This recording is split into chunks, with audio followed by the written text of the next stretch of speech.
Happy anniversary प्रीति।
क्या बात है प्रीति, तुम ठीक तो हो ना?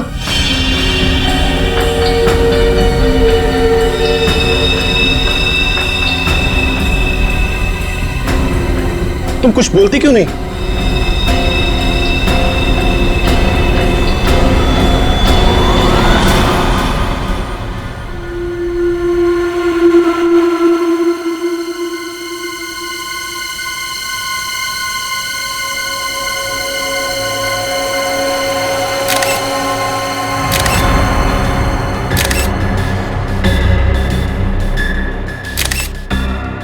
तीन, चार, पाँच, छह, सात बार चाकू से घुपा गया इस विशाल को। एक पत्नी अपने पति को इतनी बेरहमी से मारेगी, वो भी शादी के सालगिरह के दिन, यकीन ही नहीं हो रहा। हाँ सर, इसकी लाश को देखकर लग रहा है इसकी पत्नी बहुत नफरत करती होगी इससे।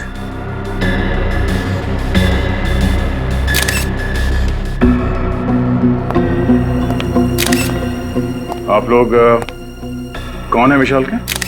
हम लोग दोस्त हैं सर। दोस्त? कब से जानते हो तुम विशाल और प्रीति को? सर हम उन्हें कॉलेज टाइम से जानते हैं सर। इन दोनों के बीच रिश्ते कैसे हैं, संबंध कैसे थे? सर वो एक दूसरे से बहुत प्यार करते थे। आज तक कभी उन्होंने एक दूसरे से ऊंची आवाज में भी बात नहीं की थी। अच्छा, तो आज ऐसी क्या बात हो गई कि प्रीति ने विशाल को इतनी बेरहमी से मारा? कुछ समझ में नहीं आ रहा है सर। प्रीति ऐसा कैसे कर सकती है? सर विशाल आज सुबह बहुत खुश था।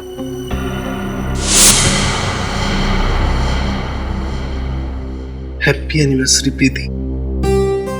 मैं दुनिया का सबसे खुश नसीब पति हूं जो मुझे तुम्हारे जैसी बीवी मिली।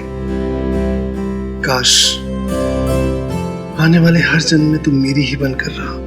क्या बात है, बीवी की फोटो के साथ इतनी रोमांटिक बातें हो रही है। अबे साथ में होती होगी तो ये जनाब तो शायर बन जाते होंगे। यार ये तो बहुत गलत बात है, दरवाजा खटखटा के आना चाहिए था ना। अच्छा, तुम लोगों ने मेरी सारी बातें सुन ली। अरे सुन ली तो क्या हुआ, तू हमारे कॉलेज का दोस्त है यार, लंगोटिया यार।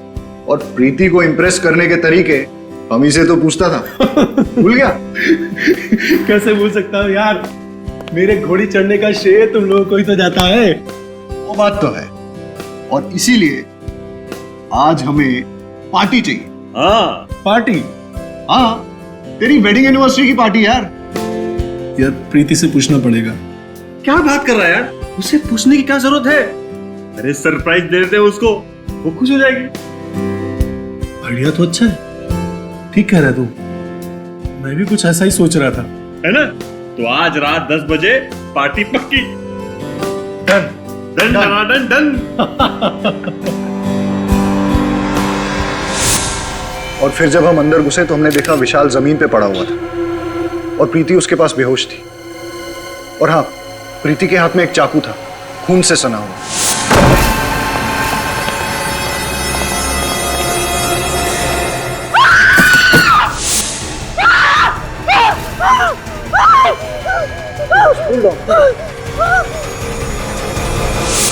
अच्छा, विशाल ने पिछले कुछ दिनों में प्रीति के बर्ताव के बारे में कुछ कहा कि वो किसी बात को लेकर टेंशन में थी या विशाल से किसी कारण वो परेशान थी?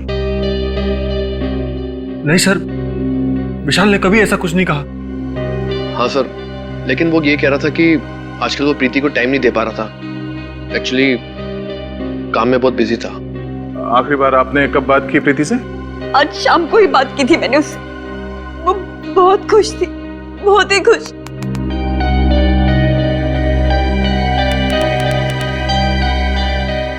सर, प्रीति, प्रीति, प्रीति, क्या हुआ था यहाँ पे? प्रीति, तुम ठीक हो?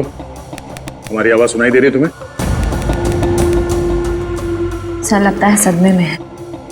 सर, कहीं ये एक्टिंग तो नहीं कर रही है सदमा लगने की? श्रेय, काम करो, इसे ब्यूरो लेके चलो। विनीत, आसपास लोगों से पता करो कि प्रीति और विशाल के बीच में संबंध कैसे थे। अफेड़ी, इनके दोस्तों का नाम और एड्रेस ले लो और इनसे बोलना कि जब तक ये केस सॉल्व नहीं हो जाता कोई भी शहर छोड़ के बाहर नहीं जाएगा। सर, ये प्रीति तो कुछ बोलने को तैयार ही नहीं। लगता है अपने पति की मौत का गहरा सदमा लगा उसे। सदमा कैसा सर? इसने अपने ही हाथों से अपने पति विशाल का खून किया है। हाँ सचिन, पर कुछ तो है जो इसे बाकी के खूनियों से अलग करता है। विशाल के खून के बाद इसने भागने की कोशिश नहीं की और ना ही कोई बहाना बनाया। विशाल की मौत के बाद से लेके अब तक इसकी जुबान से एक शब्द तक नहीं निकला। पानी का एक घूंट तक नहीं पिया इसने। पता नहीं इसके दिमाग में क्या चल रहा है। क्या बात है भाई, बड़ी टेंशन में तुम लोग? टेंशन की बात है सर। क्यों टेंशन क्या है? ये केस तो बड़ा आसान था यार। खूनी अपने आप पकड़ा गया, भाग दौड़ करने की जरूरत ही नहीं पड़ी तुमको। सर, जब तक खूनी अपना गुनाह मान न ले हम चैन की सांस नहीं ले सकते। और ये प्रीति, ये तो कुछ बोलने को तैयार नहीं है। बहरहाल भाई, प्रीति कुछ बोले या ना बोले, लेकिन मैं आप लोगों को एक बात बोलता हूँ, प्रीति के दिल में अपने हस्बैंड के लिए सख्त नफरत थी। नफरत? पर सर, इनके दोस्तों ने तो कहा कि ये लोग एक दूसरे से बहुत प्यार करते थे। लव मैरिज थी इनकी। लव मैरिज थी या अरेंज मैरिज थी मुझे नहीं मालूम, लेकिन विशाल के शरीर पर जो चाकुओं के घाव हैं, उससे साफ पता लगता है कि प्रीति के दिल में विशाल के लिए सख्त नफरत थी। जगह जगह पर चाकू से वार किए गए। मुझे तो लगता है कि विशाल के मर जाने के बाद भी प्रीति उसे चाकू मारती रही। इतनी नफरत? प्रीति, तुमने विशाल का खून क्यों किया? हाँ? क्या वो तुम्हें मारता पीटता था, दहेज के लिए परेशान करता था या किसी और से प्यार करता था? बताओ प्रीति, तुम्हें जवाब देना होगा। ऐसी क्या बात थी जिसकी वजह से तुम उससे इतना नफरत करती थी? नफरत नहीं, प्यार करती थी मैं विशाल से, और अब भी करती हूँ। विशाल की मौत के बाद जो खोया वो आप लोग नहीं समझो, और वैसे भी विशाल के जाने के बाद मेरी जिंदगी का कोई मतलब नहीं। अगर तुम इतना प्यार करते थे विशाल से तो फिर उसे मारा क्यों? क्या फायदा? वैसे भी आप लोग सीआईडी वाले मेरी बात का कहाँ विश्वास करेंगे? विश्वास करना है या नहीं, वो हम पे छोड़ दो। पहले बताओ कि तुमने विशाल को क्यों मारा? मुझे नहीं पता उस दिन क्या हुआ। मुझे विशाल पर बहुत गुस्सा है और मैंने बिना सोचे समझे से मार डाला। कोई किसी को बेवजह 7-7 बार चाकू नहीं मारता प्रीति। मैंने कहा था आप लोग मेरी बात का भरोसा नहीं करेंगे, और वैसे भी मुझे कुछ नहीं कहना। चढ़ा दीजिए मुझे फांसी पर, मुझे नहीं जीना। चढ़ा दीजिए मुझे फांसी पर, मैं विशाल के बिना नहीं जी सकती। दया, मुझे लगता है इस लड़की के साथ कुछ प्रॉब्लम है। कैसी प्रॉब्लम सर? यार वो तो समझ में नहीं आ रहा है, लेकिन मुझे लगता है कत्ल करते वक्त इस लड़की का दिमाग इसके काबू में नहीं था। सर, कत्ल करते वक्त तो किसी भी खूनी का दिमाग काबू में नहीं रहता। मुझे तो लगता है ये लड़की झूठ बोल रही है।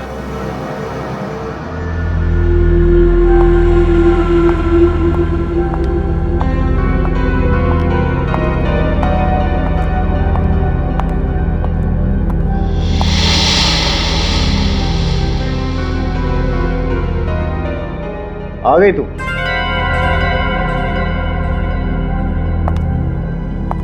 फोन भी नहीं उठा रही। मुक्ता कहां रह गई थी तू? कब से इंतजार कर रहा हूं। क्या हुआ? सब ठीक तो है ना? ओ, समझ गया। लगता है इस बार तुमने फिर से क्रेडिट कार्ड की लिमिट एक्सीड कर दी है ना? डोंट वरी, मैं कमाता किसके लिए हूं यार? तुम्हारे लिए। अभी बहुत लेट हो रहे हैं, चलते हैं, ठीक है?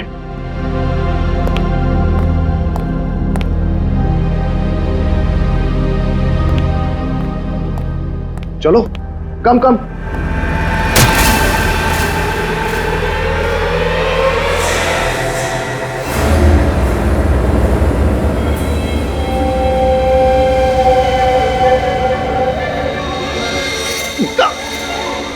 ये क्या किया तुमने? क्या कर रही हो ये?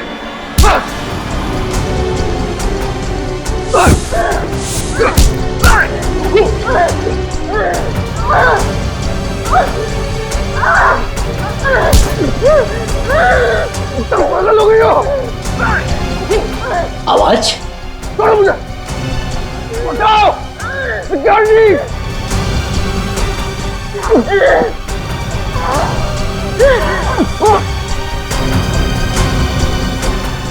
छोड़ो, क्या कर रही हो? अरे छोड़िए, आप क्या कर रही हैं? अरे छोड़िए मैडम।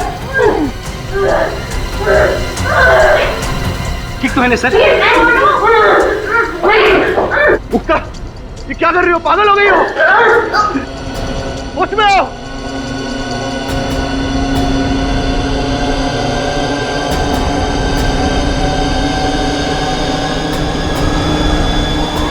मुक्ता!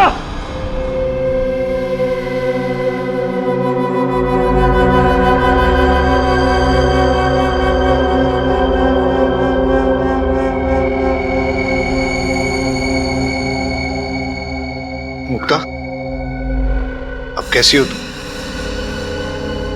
मुझे माफ कर दो चेतन। पता नहीं मुझे क्या हो गया था जो मैंने तुम्हारे साथ ऐसा बर्ताव किया।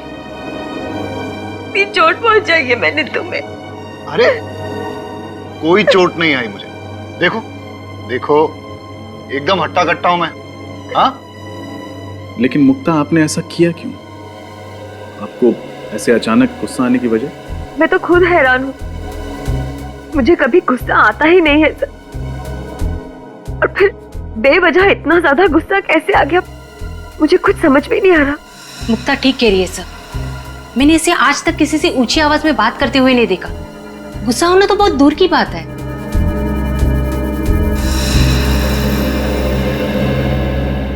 तो आप दोनों का कहना है कि आप लोगों ने अपने अपने पतियों पे इसलिए हमला किया क्योंकि आप लोगों को अचानक उन दोनों पे बहुत तेज गुस्सा आने लगा। फिर हैरानी की बात यह है कि आप दोनों के पास कोई ठोस वजह नहीं थी उनसे गुस्सा होने की, राइट? जी हाँ सर, पता नहीं मुझे क्या हो गया था। वो तो शुक्र है भगवान का कि चेतन को कुछ हुआ नहीं, वरना मैं अपने ही हाथों अपने आप को विधवा कर लेती। 2 दिनों के अंदर ऐसे 2 हाथ से होना कोई इत्तेफाक तो नहीं हो सकता। जरूर कोई बड़ा कारण है इसके पीछे जो इस वक्त हमें दिख नहीं रहा। और इस बात के तह तक पहुंचने के लिए हमारा ये जानना बहुत जरूरी है कि उस दिन आप लोगों ने क्या क्या किया था। सर, उस दिन विशाल ने मुझे सुबह उठाया, मेरे लिए ब्रेकफास्ट बनाया, मुझे बहुत पैम्पर कर रहे थे क्योंकि हमारी एनिवर्सरी थी उस दिन। फिर उनके ऑफिस जाने के बाद मैं तैयार होकर बाजार गई। वहां मैंने विशाल के लिए एनिवर्सरी गिफ्ट खरीदा। उन्हें म्यूजिक बहुत पसंद था, इसलिए मैं उनके लिए स्पीकर्स लेकर आई और फिर मैं घर चली आई। अच्छा ये बताइए, उस दिन आपने बाहर कुछ खाया था? नहीं, मैंने लंच घर पर ही किया था। उसके बाद क्या हुआ? उस दिन जब मैं घर वापस आई तो दरवाजे पर एक गिफ्ट पार्सल पड़ा था और उसमें लाल रंग के जूते थे जिस पर जिस पर विशाल ने एक नोट लिखा था, हैप्पी एनिवर्सरी। उसके बाद उसके बाद मैं विशाल के घर आने का इंतजार करने लगी। खुद को संवारने लगी, विशाल की पसंदीदा साड़ी पहनी और उसके वो भेजे हुए जूते पहने।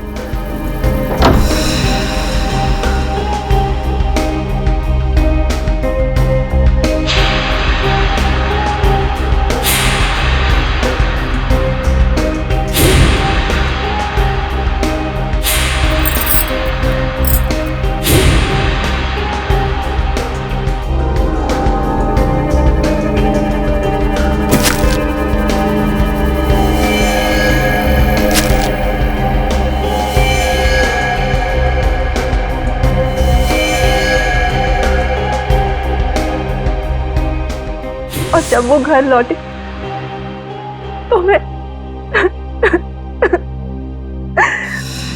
और मुक्ता जी, आपने क्या किया था उस दिन? सुबह होते ही मैं और चेतन घर से निकल पड़े। वो अपने ऑफिस चले गए और मैं अपने बैंक का काम खत्म करके मार्केट में ही घूमने लगी। फिर मैं एक जूते की दुकान में गई। ये बिल्कुल नया स्टॉक है मैम, आपको जरूर पसंद आएगा। ये है तो बहुत प्यारे, लेकिन क्या आपके पास इनमें लाल कलर है? नहीं मुक्ता जी, लाल कलर के जूते आउट ऑफ स्टॉक है। भाई साहब, मैं पार्टीज में ना सिर्फ लाल कलर पहनती हूँ, मंगा दीजिए ना। अरे क्यों नहीं मुक्ता जी, आपके लिए क्यों नहीं मंगवाऊंगा। मुझे शाम तक का वक्त दीजिए, मैं लाल कलर का जूता आपके घर पे भिजवा दूंगा। ठीक है, लेकिन 4 बजे तक भिजवा दीजिएगा। ओके। वही जूते पहन के मैं चेतन के ऑफिस गई और फिर ऑफिस। अच्छा ये बताइए कि आपने बाहर कुछ खाया पिया था क्या? जी हाँ, मैंने और चेतन ने लंच बाहर ही किया था।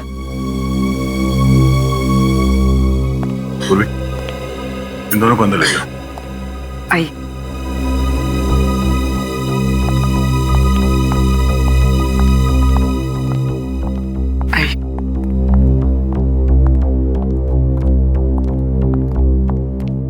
सर, दोनों कहानियों में एक चीज कॉमन है, लाल जूते। हाँ रजत, पर इन लाल जूते में ऐसी क्या बात हो सकती है? मगर सर, प्रीति को ये लाल जूते उसके पति ने गिफ्ट किए थे और मुक्ता को दुकानदार ने होम डिलीवरी की थी। हाँ विनीत, मगर ये लाल जूते ही हैं जो इन दोनों कहानियों को आपस में जोड़ती है।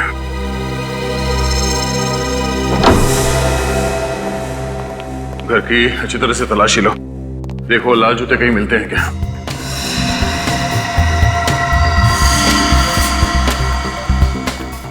निखिल तुम अंदर चेक करो, मैं यहां देखता हूं।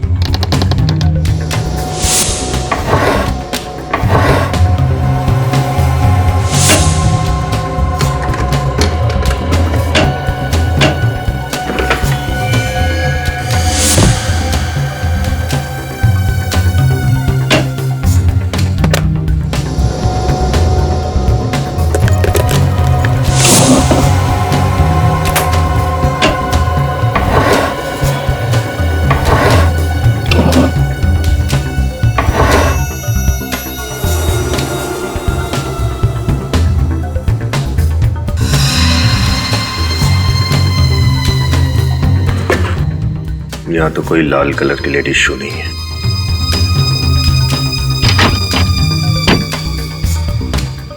सर जूते अंदर नहीं है, यहां भी नहीं। चेतन, जूते कहाँ हैं? यहीं कहीं होने चाहिए सर। यहीं कहीं होने चाहिए तो हैं कहाँ? नहीं सर, यहाँ पे तो नहीं है। सर, बेडरूम में भी जूते नहीं मिले। सर यहाँ भी नहीं मिले।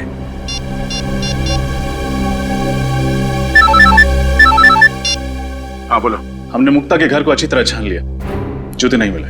इसका मतलब साफ है कि गड़बड़ उन जूतों में ही है, इसलिए हमारे पहुंचने से पहले खूनी ने वो जूते गायब कर दिए। ये लाल जूते गए तो कहाँ गए? सर, ये केतु है, मुक्ता जी के घर यही गया था जूते देने। सर मुझे कुछ नहीं मालूम सर, मैं तो सिर्फ जूते देकर वापस आ गया था सर। थोड़ा याद करके बता, जब तुम मुक्ता को उसके जूते देने जा रहे थे तो रास्ते में कुछ हुआ, शायद तुमने थोड़ी देर के लिए जूतों को लवारिस छोड़ दिया हो, या फिर किसी ने उन्हें बदल दिया, कुछ अलग, कुछ अजीब, कुछ भी।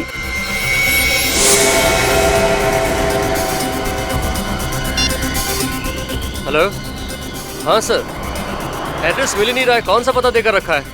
मिल ही नहीं रहा है। अरे सर,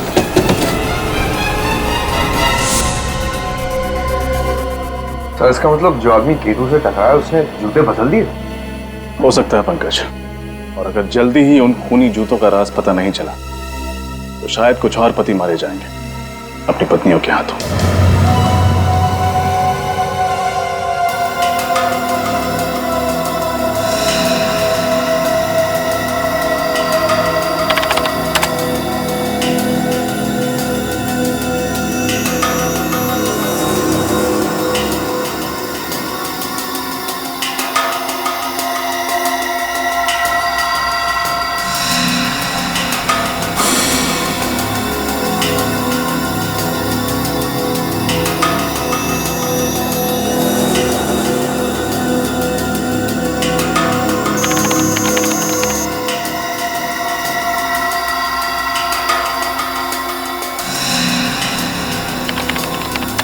आप लोग अब उठ सकते हैं।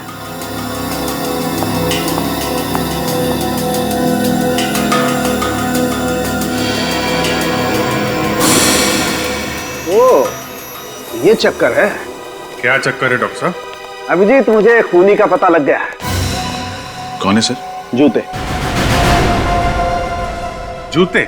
वही लाल जूते जो इन दोनों लड़कियों ने पहने हुए थे। डॉक्टर साहब, ये कैसे हो सकता है? रजत, उन जूतों में ऐसा कुछ खास था जिसकी वजह से जो भी उन जूतों को पहनता शायद खून करने लगता। मतलब सर, उन जूतों को अगर मैं पहनती तो मैं भी खून कर देती?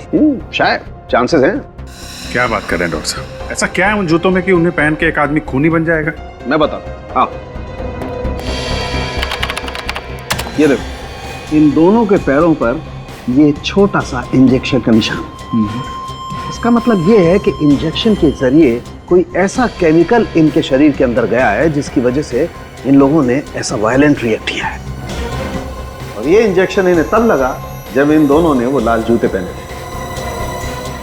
अगर जूतों में इंजेक्शन था तो हमें महसूस क्यों नहीं हुआ?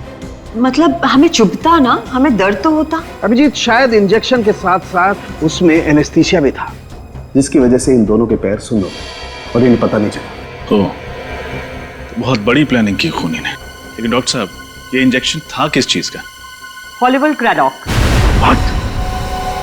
हॉलीवुड क्रेडॉक? हाँ सर। Oh my God. क्यों? ऐसा क्या है इस केमिकल में? ये एक ऐसा केमिकल है अभिजीत, जो अगर इंसान के शरीर में चला जाए तो उसका ब्लड प्रेशर बहुत हाई हो जाता है, उसके दिमाग में तूफान मचने लगता है, उसे इतना ज्यादा गुस्सा आने लगता है कि वो अपने होश में नहीं रहता, बहुत ही हिंसात्मक, वायलेंट हो जाता है, और ऐसी हालत में वो किसी का खून भी कर सकता है। मतलब सर, बहुत ही खतरनाक केमिकल है। हाँ मीने, इसीलिए इस केमिकल पर बैन है। कई देशों में तो इस केमिकल को जानवरों पर इस्तेमाल किया जाता है, ये पता लगाने के लिए कि आखिर वो जानवर कितना वायलेंट हो सकते हैं। डॉक्टर साहब, ये बॉडी में जाने के बाद इस केमिकल को कितना टाइम लगता है असर दिखाने में? ज्यादा से ज्यादा 10 मिनट। 10 मिनट? लाल जूते और उसमें ये केमिकल वाले इंजेक्शन। सर, एक बात तो तय है, खूनी ने प्रीति और मुक्ता के बारे में अच्छे से रिसर्च की थी। वो जानता था कि मुक्ता का पसंदीदा जूतों का ब्रांड कौन सा है। इतना ही नहीं रजत, खूनी को अच्छी तरह से मालूम था कि कौन सा वक्त सही है उन दोनों के लिए अपने पति विशाल और चेतन को मारने के लिए। हाँ सर, अगर ये खून करने की कोशिश इन लोगों ने उस वक्त की होती जब वहां लोग मौजूद थे, तब शायद इनका प्लान फेल हो जाता। बिल्कुल हो जाता कि वहां पे मौजूद लोग विशाल को बचा लेते। असली खूनी को अच्छी तरह से पता था कौन से वक्त पे इस जुर्म को अंजाम देना चाहिए। सर, ये प्रीति और विशाल का घर में अकेला होना तो समझ में आता है, लेकिन मुक्ता तो चेतन के ऑफिस में गई थी ना, तो उसे कैसे पता चला कि चेतन ऑफिस में किस वक्त अकेला रहने वाला है? इस मुक्ता से ही पूछ लेते हैं। सर, कुछ पता चला ये सब कौन कर रहा था? अभी तक तो नहीं, पर आप लोग चिंता मत कीजिए, बहुत जल्दी असली गुनहगार हमारे सामने होगा।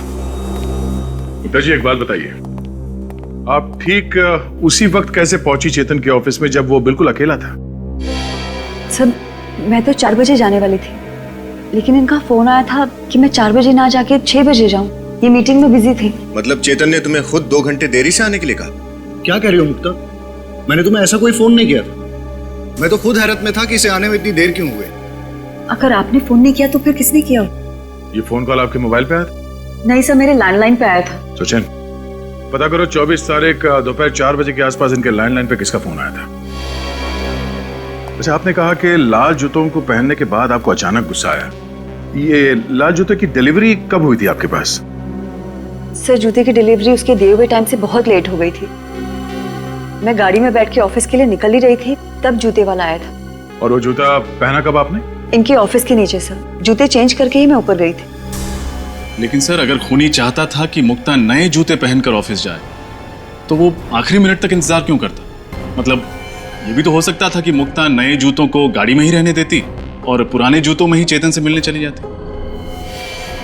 हो सकता रजत, पर उस दिन ये दोनों पार्टी में जाने वाले थे, तो शायद मुक्ता कार में जूते पहन लेती और खूनी के पास अच्छा मौका भी था चेतन को मारने का, है ना? क्योंकि ये दोनों अकेले थे। पता नहीं हम दोस्तों के पीछे कौन हाथ धो के पड़ गया। हमने तो किसी का कुछ भी नहीं बिगाड़ा। चेतन, दिमाग पर जरा जोर डाले। कोई पुराना किस्सा याद आता है? कोई पुरानी दुश्मनी, छोटी ही सही, कोई भी नाम? आप लोगों पे किसी पे शक नहीं है? नहीं सर। सर ये जुर्म तो एक उलझी हुई पहले की तरह होता जा रहा है। अगर इनका कोई दुश्मनी नहीं था, फिर कौन ऐसा होगा जो इतनी गहरी साजिश रचेगा इन दोनों को मारने के लिए? ये सब कुछ एक सोचा समझा हुआ प्लान है। खूनी ने ऐसा वापरा जैसे शतरंज के खिलाड़ी घोड़ों और ऊंट को वापरता है। हाँ सर, खूनी ने ये सब उन जूतों के जरिए किया है, उनमें इंजेक्शन फिट करके। इसका मतलब है वो जूते ऑर्डर देख के बनवाए गए थे, तभी तो सोल के नीचे इंजेक्शन रखने का जगह बना पाया वो। सर फिर तो खूनी लेदर मार्केट भी गया होगा चमड़ा खरीदने। बिल्कुल गया होगा। उन सारी दुकानों में जाके पता करो जहाँ पे ये जूते बनते हैं या फिर उन्हें बनाने के सामान बेचे जाते हैं। सर उस नंबर का पता चल गया है सर। वो फोन चेतन ने नहीं बल्कि किसी अरुण कुमार ने किया था। अरुण कुमार? मुक्ता, आप किसी अरुण कुमार को जानती हैं? अरुण कुमार? नहीं सर, मैंने तो ऐसे किसी आदमी का नाम भी नहीं सुना। प्रीति तुम? मैं किसी अरुण को नहीं जानती। शायद विशाल जानता हो। अगर विशाल जानते किसी को तो मुझे जरूर बताते। हाँ अरुण कुमार, शायद एक अरुण था तो सही हमारे कॉलेज में, है ना? अरे नहीं, वो तो अरुण यशोधन था, अरुण कुमार नहीं। आप सब में से कोई भी अरुण कुमार को नहीं जानता, मगर वो आप सबको अच्छी तरह से जानता है। विशाल को क्यों मारा तुमने? मारा मतलब सर? विशाल? कौन विशाल सर? ये विशाल। अब कुछ याद आया? नहीं सर, इस आदमी को तो मैं पहली बार देख रहा हूँ। अच्छा, इसे तो जरूर पहचानते होगे। नहीं सर, अब ये कौन है? ये चेतन है। चेतन बन के उसकी वाइफ को फोन करते हो और कहते हो चेतन को ही नहीं पहचानते। कमाल है। सर मैं किसी और की वाइफ को क्यों फोन करूंगा सर? मेरी खुद की वाइफ है फोन करने के लिए। झूठ मत बोलो। फोन रिकॉर्ड से हमें पता चला है कि कल शाम 4 बजे तुमने ही मुक्ता को फोन किया था। मुक्ता? सर मैं इनमें से किसी को नहीं जानता। कौन है ये सब सर? और कल 4 बजे? हाँ सर, 1 मिनट। मैं कल शाम को 4 बजे बाजार गया था और एक आदमी ने मुझसे फोन मांगा था एक कॉल करने के लिए। एक आदमी को दिया था फोन कॉल करने के लिए। बड़ी अच्छी कहानी बना लेते हो। मैं कहानी नहीं बना रहा हूँ, आप खुद सोचिए। अगर मुझे जुर्म करना होता तो मैं खुद का फोन क्यों इस्तेमाल करता? किसी पीसी या किसी और फोन से कॉल नहीं कर सकता था क्या? उस आदमी की शक्ल याद है तुम्हें जिसने तुमसे तुम्हारा फोन मांगा था? नहीं सर, थोड़ा जल्दी में था तो ज्यादा ध्यान नहीं दिया मैंने। ठीक है, अगर तुम्हारी ये कहानी झूठी निकली तो तुम अपने बच्चों को कहानी सुनाने लायक नहीं रहोगे।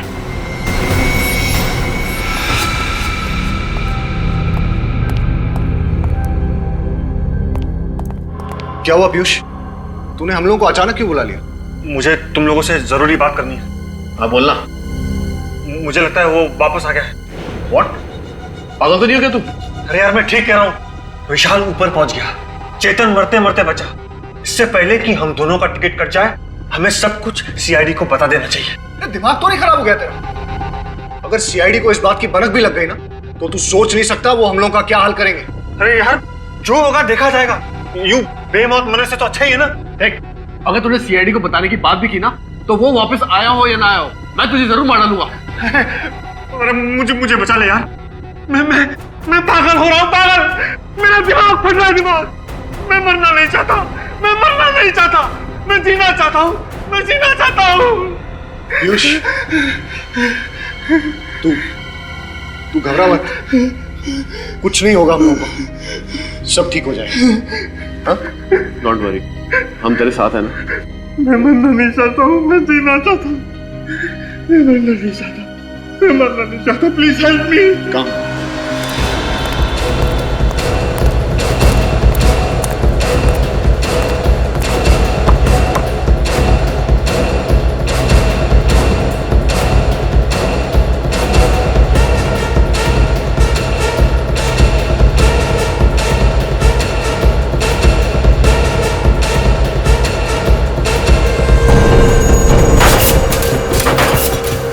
कुछ दिनों में आपके यहाँ कोई आदमी लाल रंग का चमड़ा खरीदने आया लड़कियों के जूते बनवाने के लिए? ऐसा तो यहाँ कोई नहीं आया सर। सर आया था, मैनेजर साहब से मिला था। काफी कम लेदर चाहिए था उसे, वो भी लाल रंग का ही चाहिए था साहब। कौन था वो? चेहरा याद है उसका? मुझे तो नहीं साहब, मैनेजर साहब को याद होगा। ये मैनेजर कहाँ? बुलाओ जरा उसे। मैनेजर साहब छुट्टी पे गए हैं। छुट्टी पे गया? फोन लगाओ सर, बोलो सीआईडी ने ब्यूरो में बुलाया स्केच बनवाने के लिए।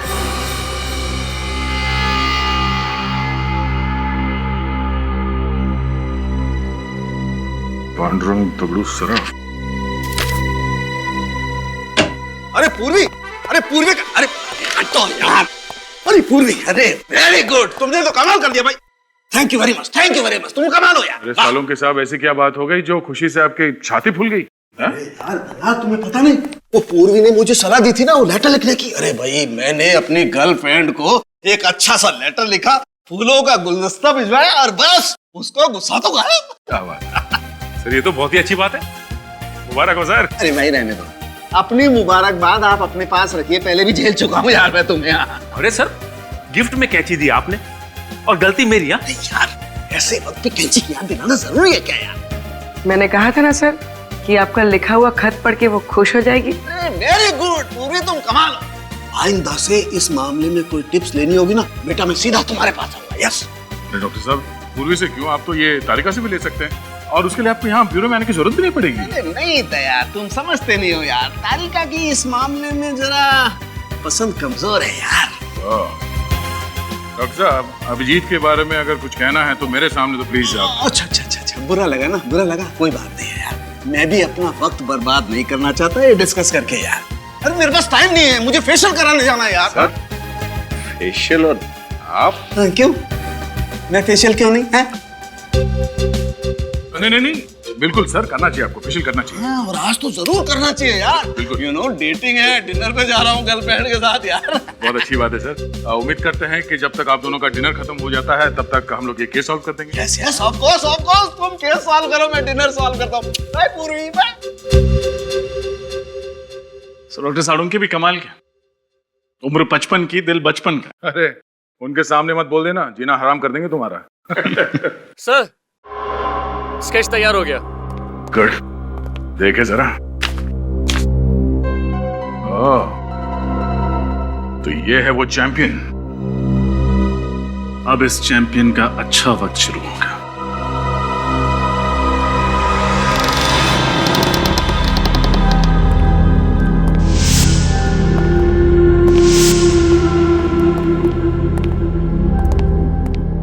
देखो कहां छुप के बैठा है।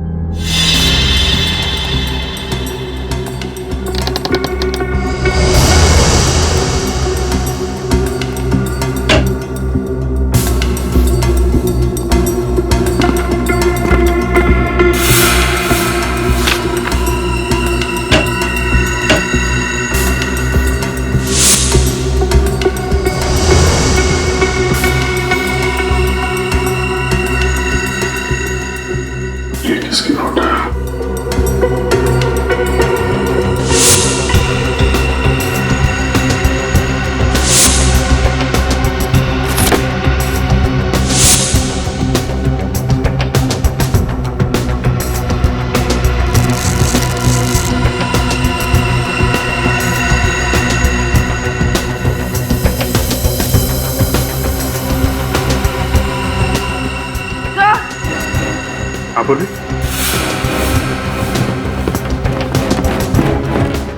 सर यहाँ पर ये नीडल्स और सिरिंजेस मिली है। सर ये वो केमिकल जो जूतों में इस्तेमाल किया गया था। और सर ये जेल जो पैरों को सुन्न करने के लिए जूतों में डाला गया था। सर यहाँ पर ये लाल जूते भी हैं और सर ये इंजेक्शन।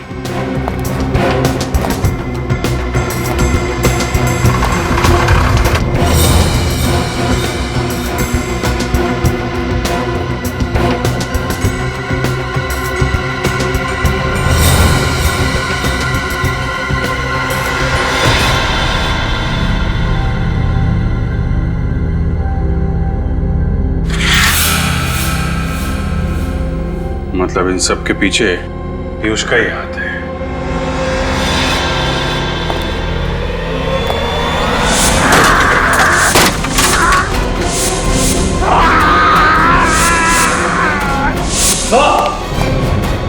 पूर्वी, सब कुछ उठा लो। विनीत,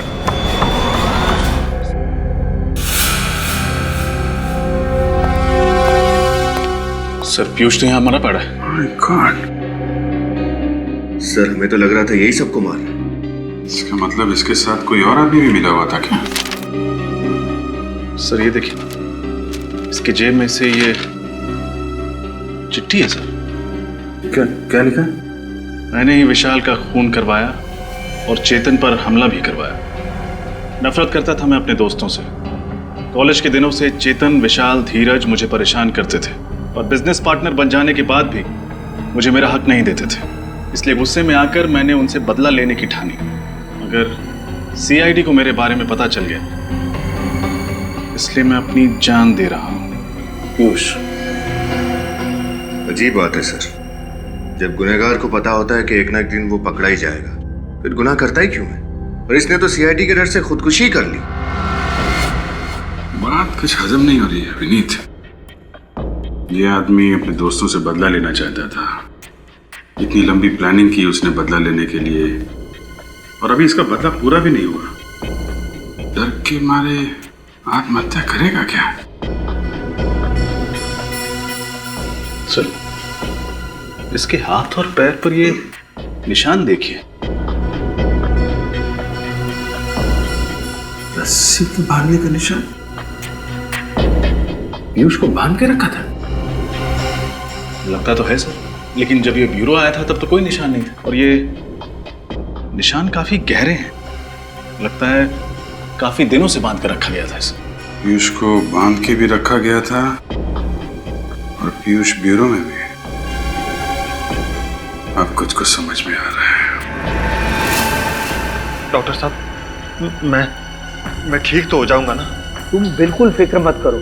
तुम जैसे पहले थे ठीक वैसे हो जाओगे। अब मैं इंजेक्शन लगा रहा हूं, तुम पलट जाओ।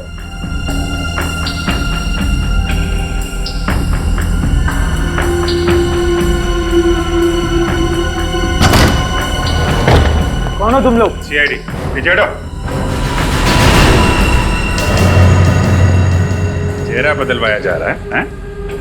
चेहरा चाहे पीयूष का हो या अमित का, अंजाम तो फांसी ही है।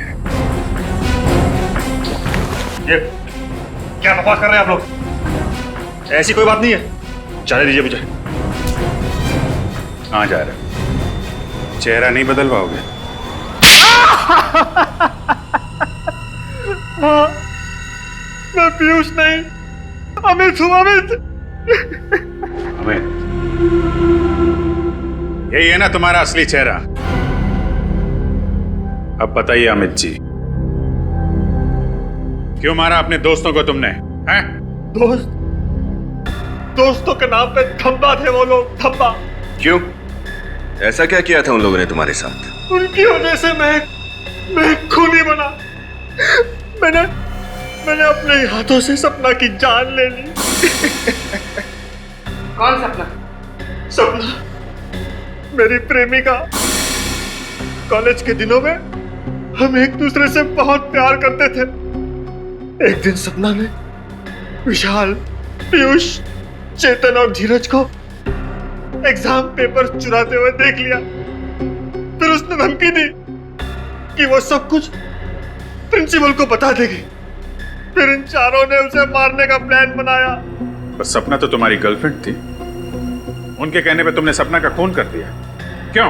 क्योंकि उन चारों ने मुझसे झूठ कहा कि सपना मुझसे बेवफाई कर रही है। वो चारों अच्छी तरह से जानते थे कि मुझे मेरे गुस्से पर काबू नहीं रहता, इसीलिए बिना सच जाने मैंने सपना की जान ले ली। फिर जब तुम्हें सच का पता चला तो तुमने एक एक करके सबसे बदला लेना शुरू कर दिया। हाँ, और डॉक्टर साहब ने मेरी मदद की। इन्होंने मुझे पीयूष का चेहरा दिया, जिसका फायदा उठाकर मैंने अपने प्लान को अंजाम दिया और पीयूष को 1 साल तक कैद कर रखा। और मैं भी यही चाहता था कि इन चारों की मौत की वजह भी वही गुस्सा हो जिसकी वजह से मेरी सपना की मौत हुई थी। और इसीलिए मैंने जूतों में इंजेक्शन फिट किया। प्लान तो अच्छा बनाया था तुमने, लेकिन एक गलती कर दी। पीयूष के मोबाइल से आखिरी कॉल डॉक्टर साहब को कर दिया। सपना का खून किया तुमने। पश्चाताप के आंसू बहाने के बजाय अपने दोस्तों को भी मारा। तुम्हें तो फांसी ही होगी। और डॉक्टर साहब, आप पैसों की लालच में बिक गए। आपका और इनके बाकी दोस्तों का हिसाब तो अब अदालत ही करेगी।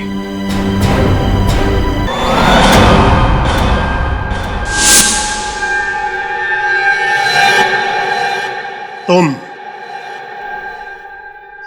ही मेरा प्यार हो, मेरा जुनून। बरसों से जिस दिन का इंतजार था, आज आखिर वो दिन आ ही गया। तुम मेरे सामने हो और मैं तुम्हारे सामने। हम दोनों एक दूसरे के कितना करीब। अब कोई भी तुम्हें मुझसे जुदा नहीं कर सकता।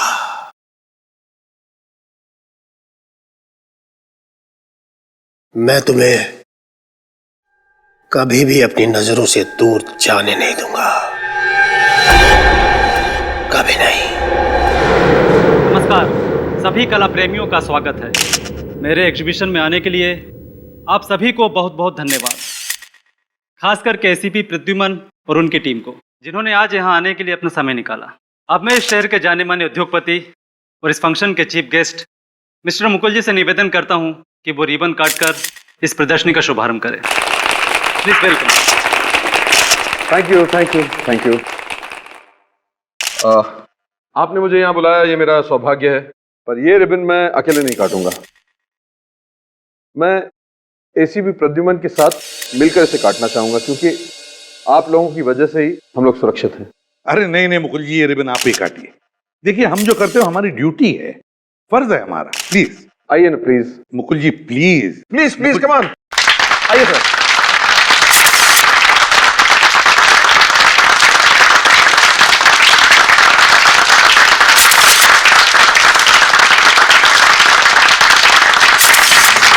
हाँ प्लीज।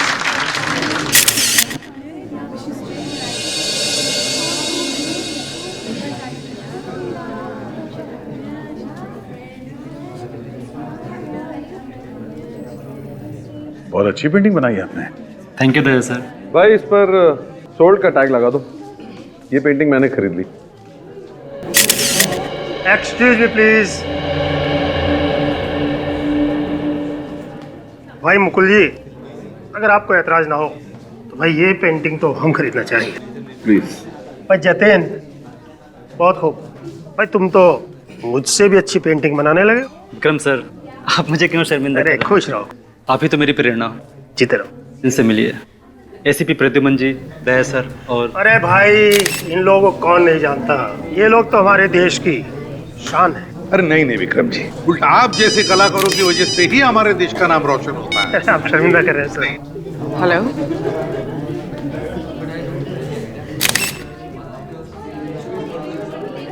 कब?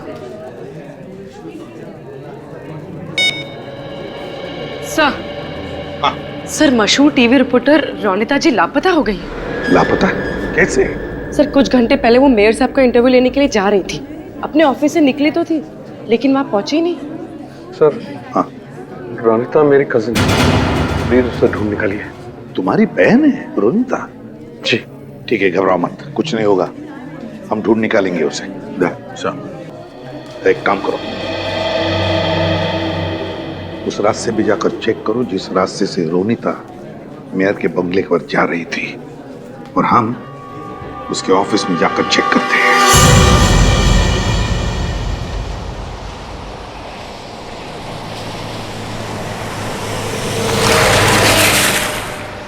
सर हमें रोनिता जी के ऑफिस से निकले हुए 40 मिनट हो गए। वो मेयर साहब से मिलने यहीं से गई होंगी, लेकिन उनकी गाड़ी अभी तक दिखाई नहीं दी। वही समझ में नहीं आ रहा पूर्वी, ये रोनिता जी गायब कहाँ हुई?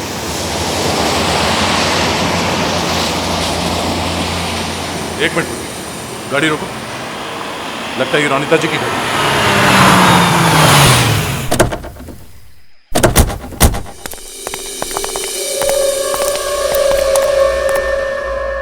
सर गाड़ी के अंदर तो कोई भी नहीं है और आसपास भी कोई नहीं है।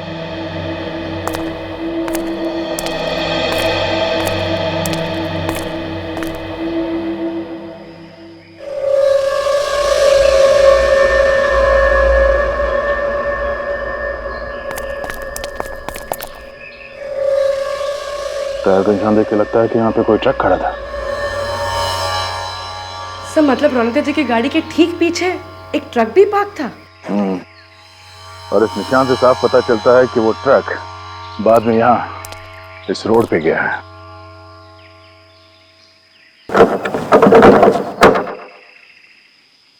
तो रास्ता तो बंद है।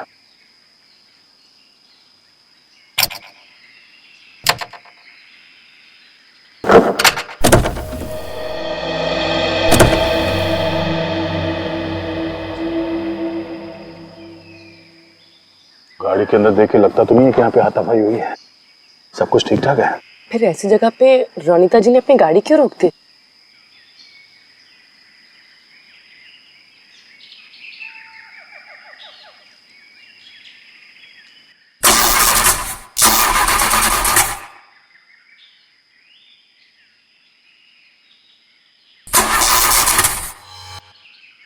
हाँ, रोनिता जी की गाड़ी खराब हो गई थी, इसलिए मजबूरन उन्हें गाड़ी यहाँ छोड़नी पड़ी।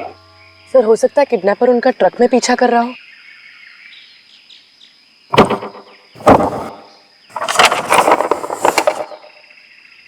सर ये देखिए, सर गाड़ी खराब होने के बाद रोनिता जी ने जरूर इस इमरजेंसी कार सर्विस को फोन किया होगा। कार सर्विस वाले को? हाँ सर। इसका मतलब है कोई ना कोई मैकेनिक तो यहाँ पे आया होगा गाड़ी देखने के लिए, और वही बता सकता है कि यहाँ पे एग्जैक्टली हुआ क्या था। जरा इस सर्विस स्टेशन में फोन करके पता करो। Sir.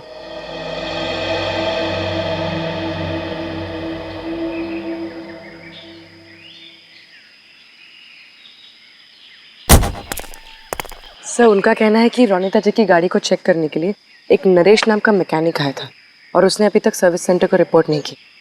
Naresh? Chief editor,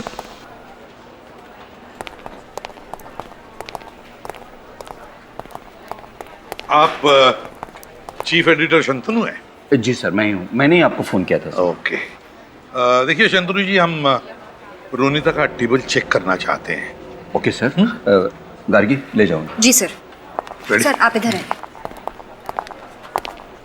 Shantanu जी, क्या लगता है आपको, वाकई रोनिता का किडनैप हुआ है? हाँ सर। अच्छा, किसने किया होगा ये? किसी पर शक है आपको? पता नहीं सर, वैसे रोनिता तो एक बहुत ही होशियार और निडर रिपोर्टर थी। उसने कई हाई प्रोफाइल लोगों के गैर कानूनी धंधों का पर्दाफाश किया था सर। ओह, समझ में नहीं आता कि किस पर शक किया जाए और किस पर नहीं किया जाए। शंतनु जी, एक बात बताइए, ये रोनिता फिलहाल किसकी स्टोरी पर काम कर रही थी? पता नहीं सर, वो अपनी न्यूज स्टोरी तभी बताती थी जब उसका सारा रिपोर्ट तैयार हो जाता था। Oh sir. हाँ हाँ फ्रेडी, ये फाइल देखिए सर। इस फाइल को आखिरी बार 6:20 को मॉडिफाई किया गया था। और रोनिता भी करीब 6:30 बजे ऑफिस से बाहर निकली थी। मतलब रोनिता ऑफिस से बाहर जाने से पहले किसी फाइल पर काम कर रही थी। इस फाइल पर, फाइल खोल के देखा। इस फाइल को खोलने के लिए पासवर्ड चाहिए। उन्होंने इसे लॉक करके रखा है। तो मैंने रोनीता टाइप करके देखा, मगर पासवर्ड कुछ और ही है। पासवर्ड जानती है? सर अब बोल्ड BOLD टाइप कीजिए। पिछले प्रोजेक्ट में जब हमने साथ काम किया था तो उसने अपनी फाइल का पासवर्ड बोल्ड ही रखा था। BOLD। ये पासवर्ड भी गलत है। अब क्या करें सर? कोई तो पासवर्ड होगा ना फ्रेडी, कोई तो पासवर्ड होना ही चाहिए। ये रोनिता की डायरी है? जी सर। शायद इसमें हो सकता है। ये क्या नाम है? AID Aida? कि ये रोनिता का पेट नेम तो नहीं? फ्रेडी जरा इसे टाइप करके देखो। AIDA Aida.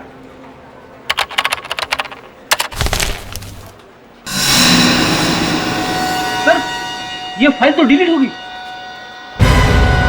फाइल डिलीट हो गई? इसका मतलब है रोनिता ने अपने कंप्यूटर को इस तरह से सेट करके रखा है कि अगर कोई 3 बार गलत पासवर्ड टाइप करे तो फाइल डिलीट हो जाएगी। ऐसा ही हुआ होगा। देखते हैं और कुछ है क्या। व्योम कौन है? सर व्योम को रोनिता का दाहिना हाथ समझिए। उसकी न्यूज स्टोरी के लिए सारी जानकारी वही ढूंढ कर लाता था। अच्छा, तो फिर ये व्योम जरूर जानता होगा कि रोनिता किसकी स्टोरी पर काम कर रही थी। व्योम।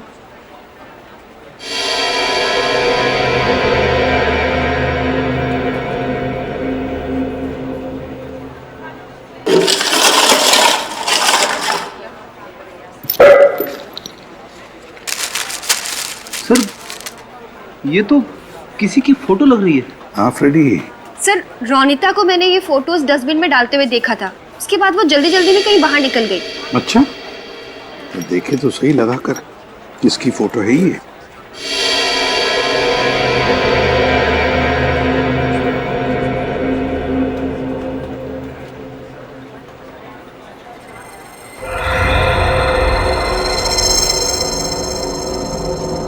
ये देखो फ्रेडी, ये मुकुल है, मुकुल।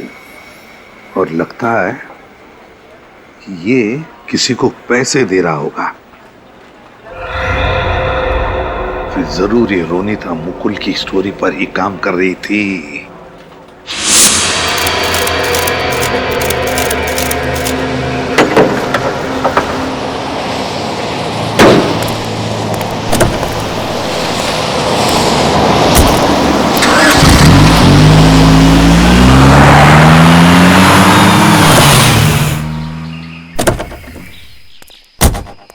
नरेश जी, हम लोग CID से हैं। क्या आपने रोनिता जी का कंप्लेंट कॉल अटेंड किया? कार नंबर है XC021346। हाँ सर, मुझे ही भेजा गया था। तो क्या तुम मिले थे उनसे? नहीं मैम, मैं जब उनकी कार तक पहुंचा तो वो लॉक करके जा चुकी थी और मैंने उनके मोबाइल पे कॉल भी किया तो फोन स्विच ऑफ आ रहा था। तो क्या ये आपकी ड्यूटी नहीं है कि आप इमरजेंसी सर्विस सेंटर में कॉल करके बताएं कि रोनिता जी कार छोड़ के चली गई? सॉरी सर, एक्चुअली मुझे पहुंचने में थोड़ा लेट हो गया था, तो मुझे लगा कस्टमर मेरे बॉस से कंप्लेंट ना कर दे, इसलिए मैंने अपने बॉस को कॉल ही नहीं किया। अच्छा ये बताओ कि उनकी गाड़ी के आसपास तुमने कोई ट्रक देखा?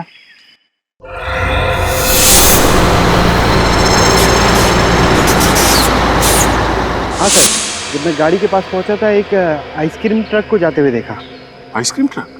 सर इसका मतलब रोनिता जी की गाड़ी के पीछे जो टायर के निशान थे वो इसी ट्रक के थे और किडनैपर ने रोनिता जी को इसी ट्रक में अगवा किया होगा। ये आइसक्रीम ट्रक कौन सा रंग का था? सर सफेद रंग का था और उस पे जस्ट आइसक्रीम का लोगो भी था। Just ice cream? 3 बजे के बाद किसी भी अपॉइंटमेंट में कैंसिल कर दो, मुझे अर्जेंट काम है। अरे ACP सर आइए बैठिए। रोनिता के बारे में कुछ पता चला? हाँ, कुछ राज खुल गए, सोचा कुछ आपसे पता कर लेंगे। क्या कह रहे हैं, मैं समझा नहीं। सब समझ जाओगे फ्रेडी।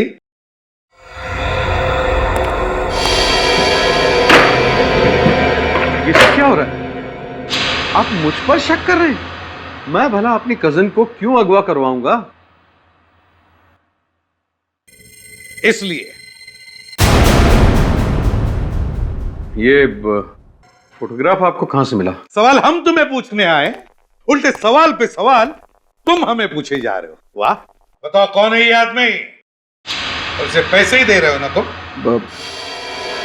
ये एक एजेंट है, लेकिन मैं किसी से भी मिलूं, कुछ भी करूं, इससे रोनिता का क्या लेना देना? क्योंकि ये फोटोग्राफ रोनिता के ऑफिस में से हमें मिला है, उसकी टेबल पर से। इसका मतलब रोनिता मुझ पर नजर रखी हुई थी, लेकिन क्यों? मुझे तो इस बारे में पता भी नहीं। झूठ बोल रहे हैं आप। आपकी अपॉइंटमेंट डायरी में व्योम का नाम लिखा हुआ है। कौन है ये व्योम? इस व्योम का नंबर तुम्हारे डायरी में कैसे? क्यों? सर ये वो आप मेरी पूरी बात सुन लीजिए। मुकुल जी, तुम्हारे मेहमान बनकर हम तुम्हारे एग्जीबिशन में आए थे, अब तुम हमारे मेहमान बनकर हमारे ब्यूरो में चलिए। इस रोड पर तो हमारा ट्रक कभी जाता ही नहीं। ये जरूर वही ट्रक होगा जो कुछ दिन पहले चोरी हो गया था। कहां से चोरी हुआ था ट्रक हमारा? ट्रक का ड्राइवर ट्रक को लेकर अपने घर गया था, वहीं पर किसी ने उस पर हमला किया और ट्रक लेकर भाग गया।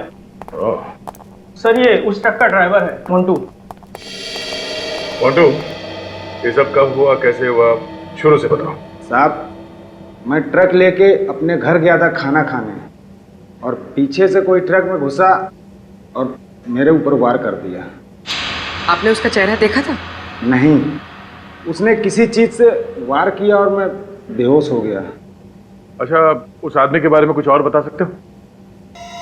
साहब, उसके शरीर से मांस की बदबू आ रही थी। मांस की बदबू? Thank you. टीवी रिपोर्टर की किडनैपिंग, आइसक्रीम ट्रक की चोरी और किडनैपर के शरीर से मांस की बदबू, सारे कड़ियों को जोड़ना होगा। बताओ मुकुल, अपनी बहन रोनिता को किडनैप करके कहां रखा है तुमने उसे? सर मैंने रोनिता को किडनैप नहीं किया। इनफैक्ट जब ये खबर मिली, मैं तो आप ही के साथ था एग्जीबिशन में। क्या चाल चली है तुमने मुकुल जी? हमारे साथ रहकर तुमने अपनी बहन को किडनैप करवा लिया ताकि तुम पर कोई शक ना करे, है ना? पर सर मैं रोनिता को क्यों किडनैप कराऊंगा? क्योंकि आप बड़े बड़े टेंडर रिश्वत खिला के पास करवाते हैं, और रोनिता इस बात को दुनिया के सामने लाना चाहती थी, इसलिए। क्यों? है ना ये सच? हाँ, ये सच है कि टेंडर पास करवाने के लिए मैं थोड़ी बहुत हेरा फेरी करता था, पर रोनिता इस बात को जानती थी, मुझे पता नहीं था। फिर तो आप व्योम को भी नहीं जानते होंगे। कौन व्योम? व्योम? वही व्योम जो तुम्हारे काले कारनामे तुम्हारी बहन रोनिता को बताता था और जिसका फोन नंबर हमें तुम्हारे ऑफिस से मिला, वो व्योम। ओके, मैं मानता हूं कि मैं व्योम को जानता हूं। मेरे अलावा दूसरे जिन लोगों ने टेंडर्स भरे हैं, उनकी कॉपीज चुराकर मुझे लाकर देता था, पर यही बातें वो रोनिता को भी बताता था, मुझे पता नहीं था। अच्छा, नहीं मालूम? पूर्वी, जरा व्योम को फोन लगा। सर। विनीत, उस आइसक्रीम के ट्रक ड्राइवर से कुछ पता चला? सर, वो ड्राइवर कुछ देख तो नहीं पाया, लेकिन हाँ, उसने इतना जरूर बताया कि जिस आदमी ने उसके ऊपर हमला किया था, उसके शरीर से कुछ मांस और मटन की बू आ रही थी। मांस मटन की बू आ रही थी? इसका मतलब है ये आदमी जरूर वहीं पे काम करता होगा जहां पर मांस मटन का पैकिंग होता है। जरा मैप निकालो।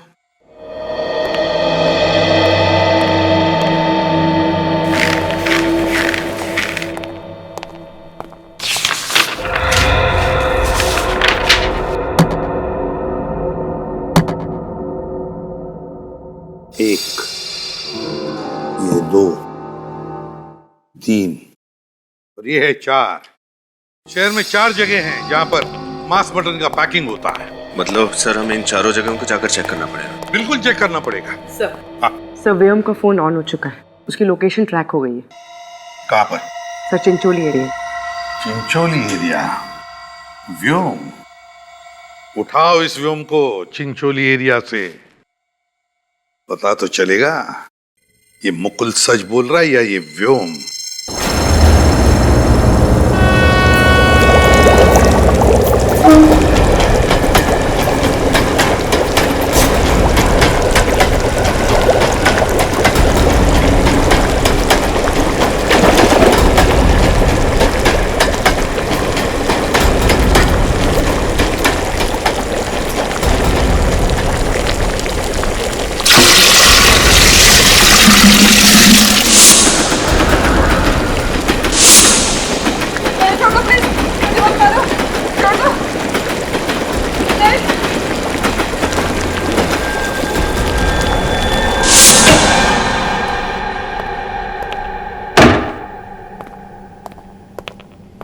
व्योम जी। जी आप लोग?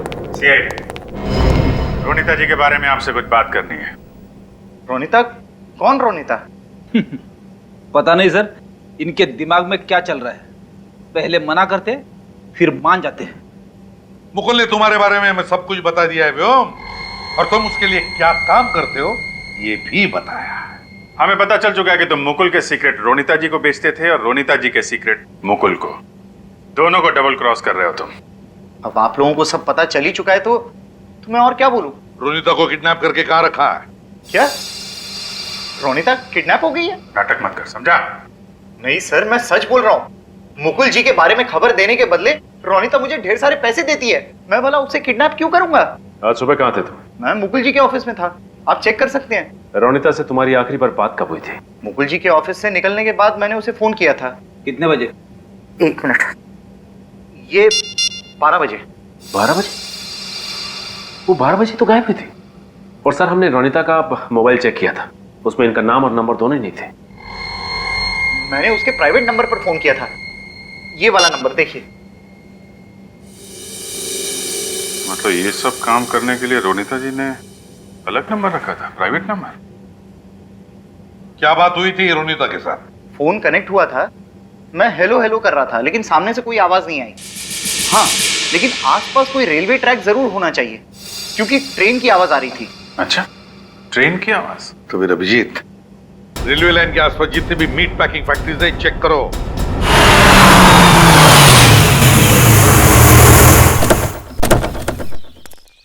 ये आइसक्रीम ट्रक तो यहाँ पर है।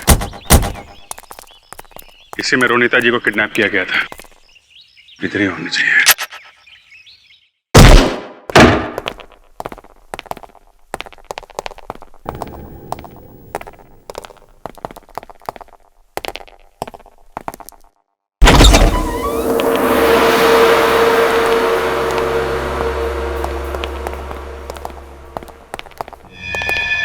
अरे ये सब कौन है?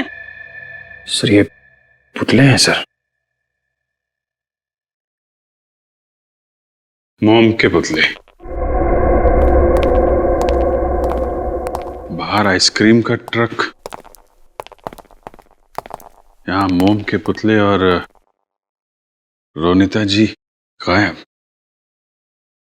चेक कर।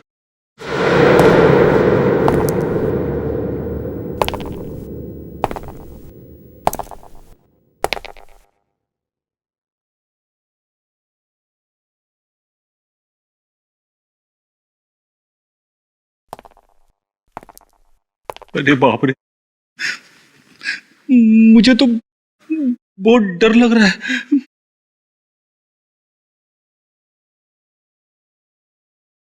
कितनी ठंडी है यहाँ पे, मगर मुझे बहुत पसीने छूट रहे।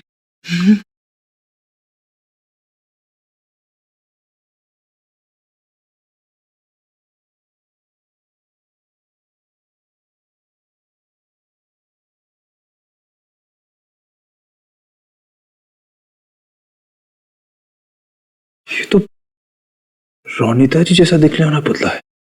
सर, क्या बन? देखिए सर। अरे रोनिता इतनी फेमस हो गई कि लोग उसका पुतला बनाने लगे। नहीं फ्रेडी, इस पुतले में कुछ खास बात है। ये पुतला बाकी पुतलों से अलग है।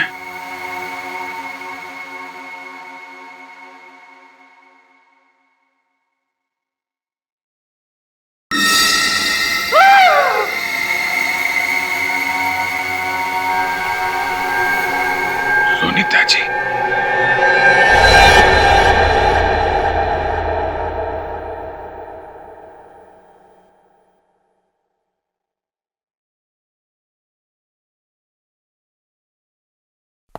जी डॉक्टर साहब,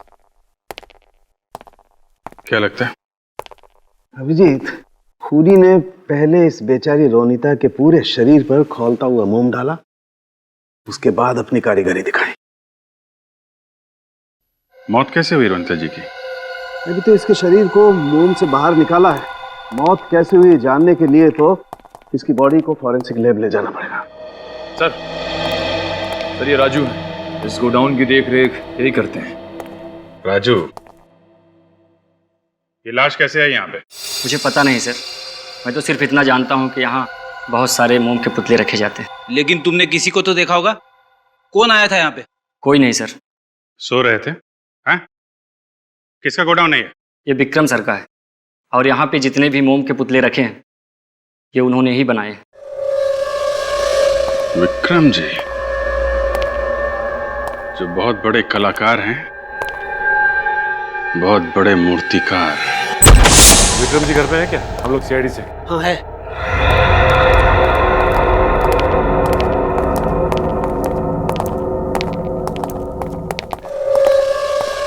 कहिए सर, मैं आपके लिए क्या कर सकता हूँ? तुम्हारे वर्कशॉप में विक्रम जी हमें रोनीता जी की लाश मिली है। लाश? लाश? मेरे वर्कशॉप से? जी हाँ। क्यों खून किया आपने उनका? तुम्हें क्या लगा किसी को पता ही नहीं चलेगा कि वो मोम का पुतला नहीं, एक औरत की लाश है जिस पर मोम की परत चढ़ी हुई है? बताइए, क्यों किया इतने बेदर्दी से खून? मैंने रोनीता जी को नहीं मारा सर। मैं नहीं जानता कि रोनीता जी की लाश का पुतला बनाकर किसने और क्यों मेरे वर्कशॉप में रखा सर। सर मैं तो पिछले कई दिनों से अपने वर्कशॉप में गया ही नहीं सर। आप लोग चाहें तो वहां जाकर पूछताछ कर सकते हैं सर। मैं रोनीता जी को जिंदगी में कभी मिला तक नहीं सर। अब मेरा उनसे कोई संबंध ही नहीं, मैंने तो सिर्फ उनको टीवी पर देखा है बस। चलो मान लिया विक्रम जी कि तुम रोनीता जी को जानते ही नहीं थे, लेकिन एक बात तो बता सकते हैं कि उनकी लाश से बना ये मोम का पुतला तुम्हारे वर्कशॉप में कैसे? वो मैं नहीं जानता सर। हाँ सर, एक बात है, कल सुबह मेरे वर्कशॉप के सब पुतले एक प्रदर्शनी के लिए ले जाए जाने वाले थे। क्या कहा? प्रदर्शनी में? हाँ सर। अभिजीत, इसका मतलब है कि ये खूनी अपना जुर्म छुपाना नहीं चाहता। वो चाहता है कि रोनीता जी की लाश से बना मोम का पुतला पूरी दुनिया देख सके।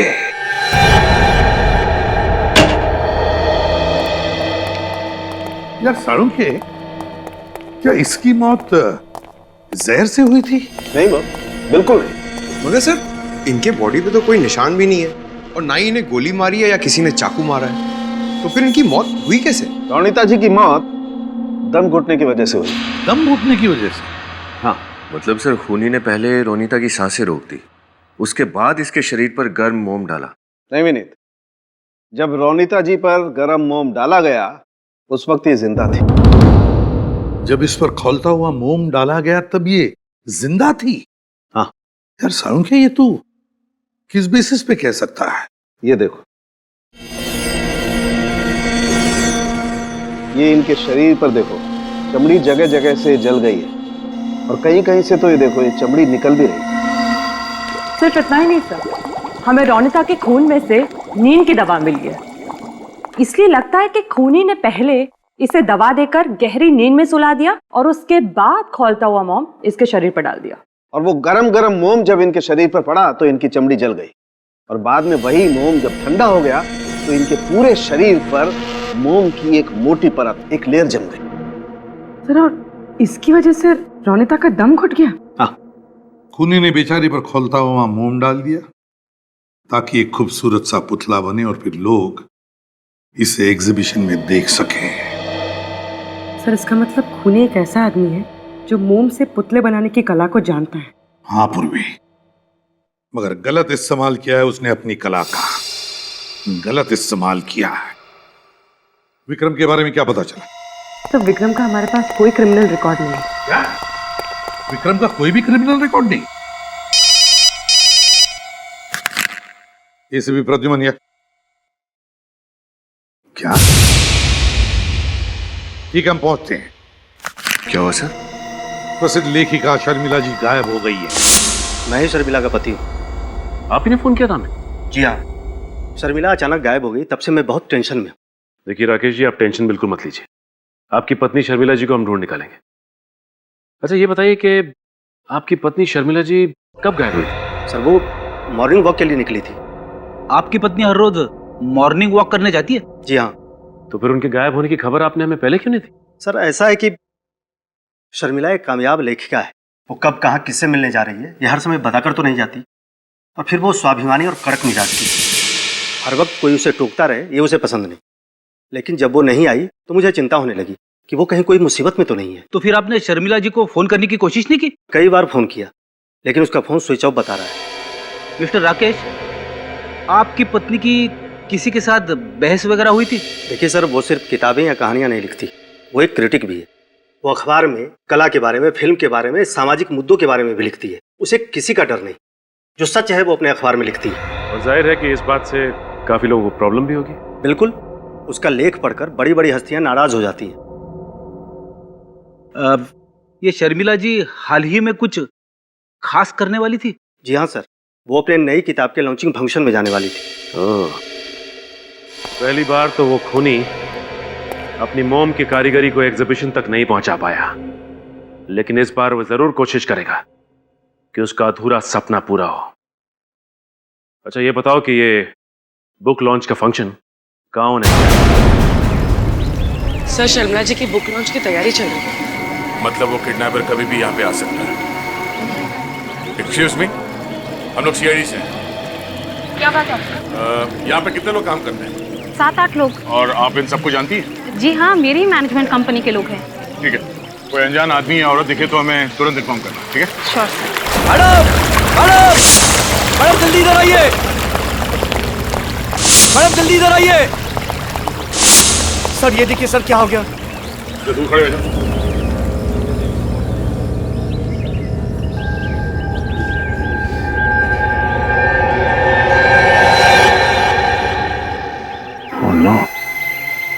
लाश। सर रोनिता जी की तरह इस पर भी खौलता हुआ मोम डाला गया, इसलिए शर्मिला जी की मौत हो गई। खून ये सब कर क्यों रहा है? और शर्मिला जी की मोम के पुतले को यहाँ अंदर लाया कैसे? ये पुतला अंदर आया कैसे? आपने से किसी ने उस खूनी को देखा? बट सर, जब मैं टेरेस पे आई थी तब ये पुतला यहाँ नहीं था। जब आप यहाँ आई तो मेन डोर का ताला ठीक था? यस मैम, मैंने अपनी चाबी से दरवाजा खोला था। सर स्विमिंग टैंक साफ करने के लिए कोई आदमी आया तो था। तब आप कहाँ थी? एक्चुअली मैम, डेकोरेशन का सामान आया था तो मैं वही लेने गई थी, शायद तभी। हाँ, तभी एक आदमी आया तो था। तुमने उस आदमी का चेहरा देखा? दूर से देखा था सर, कुछ याद नहीं है।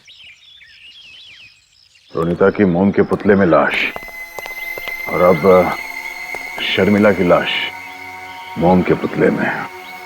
क्या कनेक्शन हो सकता है? सर शर्मिला जी की फोरेंसिक रिपोर्ट आ गई। सर इनकी मौत भी वैसे ही हुई थी जैसे रोनिता जी की हुई थी। ये देखो, गर्म मोम की वजह से चमड़ी जल गई, खून में नींद की दवाई, दम घुटने से मौत। अभिजीत, बिल्कुल वही तरीका मरने का। सर इस खूनी के सीने में तो दिल ही नहीं। कितनी बेरहमी से खून किया इसने दोनों का। सर दोनों ही खून में कनेक्शन दिख रहा है। रोनिता जी और शर्मिला जी, दोनों औरतों की उम्र 40 साल, एक टीवी रिपोर्टर, एक लेखिका, दोनों निडर औरतें। दोनों का काम एक, समाज में काले कारनामे करने वाले लोगों का पर्दाफाश करना। इसीलिए दोनों को मार डाला? लगता तो यही है। यानी सर कोई और औरत होगी जो ऐसा काम करती होगी, खूनी उसे भी अपना निशाना बना सकता है। हाँ विनीत, और इस सीरियल किलर तक पहुंचने के लिए हमें एक आदमी की मदद लेनी पड़ेगी, विक्रम। सर नमस्ते। हाँ विक्रम। विनीत, सर बताइए मुझे यहाँ क्यों बुलाया? विक्रम, एक काम है। मोम के पुतले बनाने वाले लोग तो गिने चुने ही होंगे, और उनके बारे में तुम बहुत कुछ जानते होंगे, है ना? जी हाँ सर। विक्रम जी, ये फोटो देखिए। ये दो मोम के पुतले हैं, रोनिता जी और ये शर्मिला जी। अब बता सकते हैं ये कलाकारी किस आर्टिस्ट की है?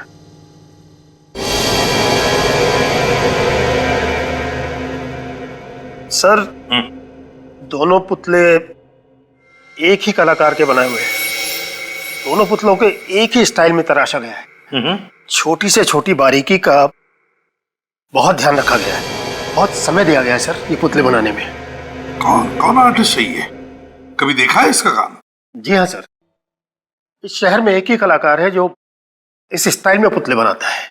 कौन है जी, उसका नाम है उत्तम। उत्तम? ये झूठा इल्जाम है मुझ पर।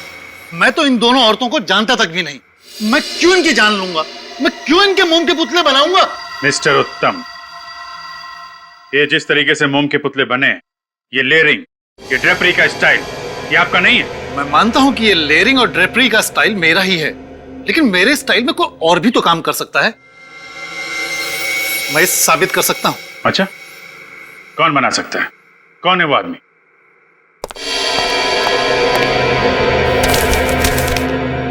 ये चिट्ठियां मुझे किसी गुमनाम शख्स ने लिखी है सर। यही वो आदमी है।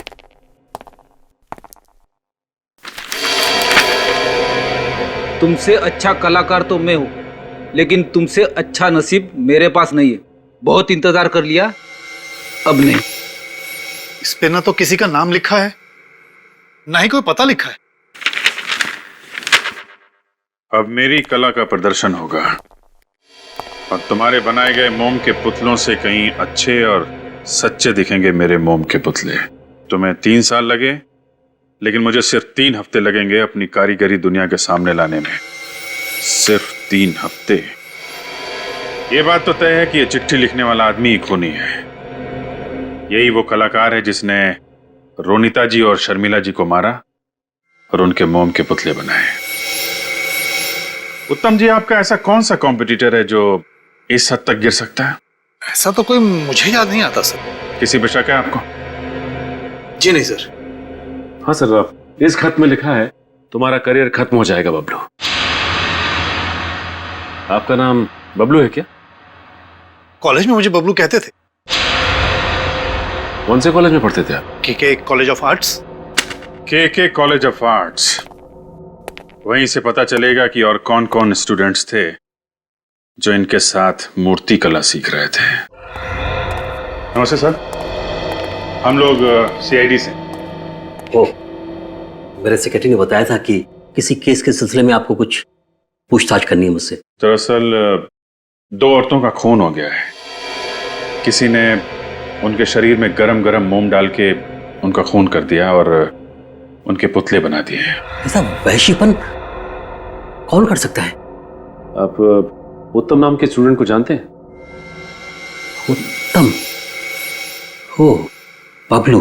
हाँ, वो 2005 के बैच में था। 2005?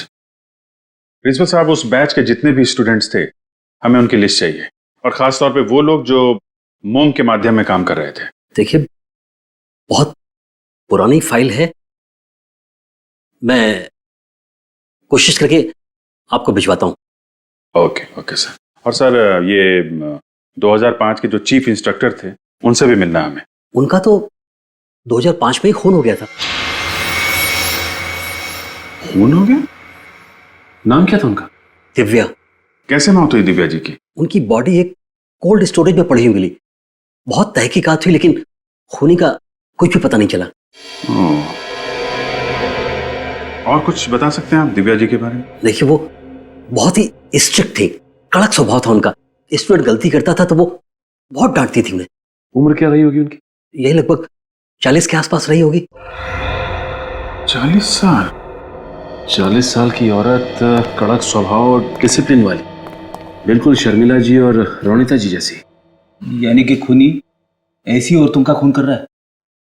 हाँ फेटी, लगता है ये दिव्या जी का खून उस सीरियल किलर का पहला मर्डर था। सर, पुलिस रिकॉर्ड के हिसाब से दिव्या जी के सर पे किसी भारी चीज से वार किया गया था, जिससे उनकी मौत हो गई थी। बाद में उनकी लाश एक पुराने कोल्ड स्टोरेज प्लांट में मिली थी। और क्या पता चला दिव्या के बारे में? सर, के स्कूल ऑफ आर्ट्स के स्टूडेंट ने बताया कि वो बहुत ईमानदारी से अपना काम करती थी और थोड़े कड़क स्वभाव की थी, इसलिए बच्चे उनसे डरते भी थे। शर्मिला और रोनिता दोनों भी तो निडर और कड़क स्वभाव की थी, बिल्कुल इस दिव्या की तरह ही। सर, ये उत्तम दिव्या जी का सबसे फेवरेट स्टूडेंट था। अच्छा, इस उत्तम के साथ जो बाकी स्टूडेंट्स थे, उनकी लिस्ट मिल गई? जी सर, उत्तम जी के साथ उस बैच में 25 स्टूडेंट्स थे और उनमें से 4 स्टूडेंट्स मोम के माध्यम में काम करते थे। तो फिर इन चारों का कच्चा चिट्ठा निकालो पता लगाओ इन चारों के बारे में। सर मैंने प्रिंसिपल से रिकॉर्ड्स मंगवाए, आज आ जाएंगे। हेलो, क्या? कहां से?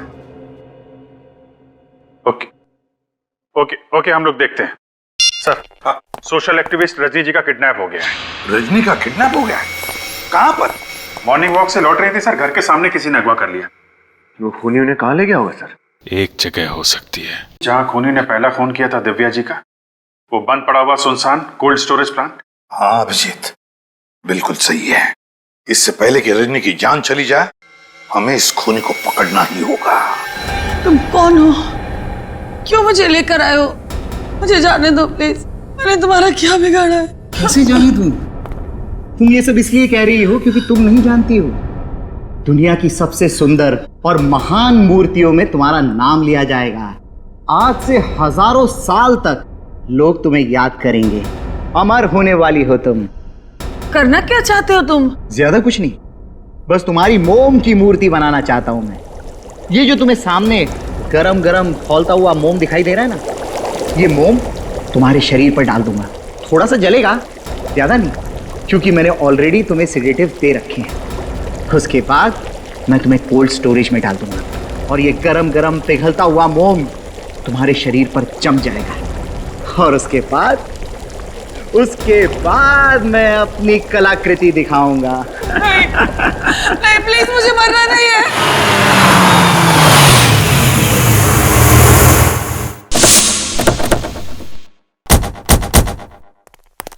यही है वो पुराना कोल्ड स्टोरेज, संभाल के।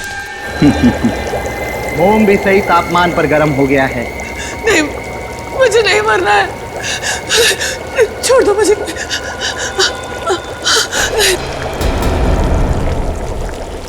जाने दो मुझे, जाने दो। मैंने तुम्हारा क्या बिगाड़ा? जाने दो।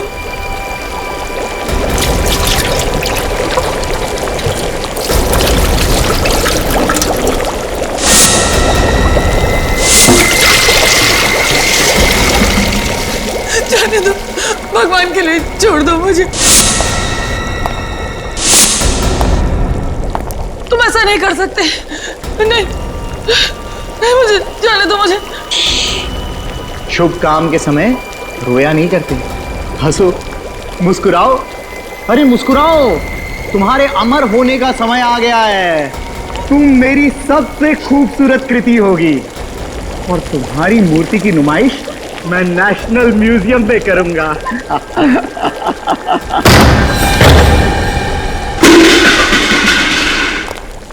मिस्टर व्योम, के कॉलेज ऑफ आर्ट्स का नाम बदनाम कर रहे हो। असली नाम क्या है तुम्हारा? असली नाम? सिद्धार्थ नाम है मेरा।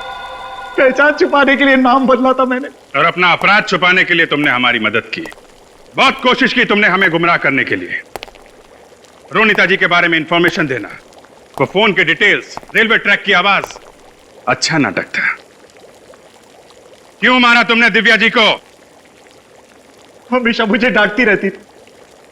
उत्तम ही उसका सबसे चहेता स्टूडेंट था। इसी कोल्ड स्टोरेज में हम लोग प्रैक्टिकल्स के लिए आया करते थे और इसी कोल्ड स्टोरेज में उसने सबके सामने मेरा अपमान किया था। और इसीलिए तुमने दिव्या जी को इस कोल्ड स्टोरेज में मारा और उत्तम के स्टाइल में उसका पुतला बनाया ताकि उत्तम फंस जाए। हाँ, दिव्या जैसी औरतों को मारकर मैं अपना गुस्सा उतारता रहा।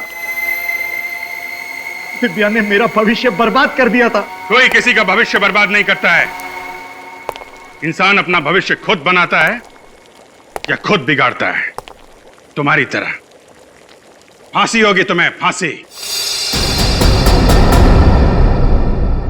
इस तरह के और भी एपिसोड देखने के लिए हमारे चैनल को सब्सक्राइब करें और बेल आइकन दबाना ना भूलें।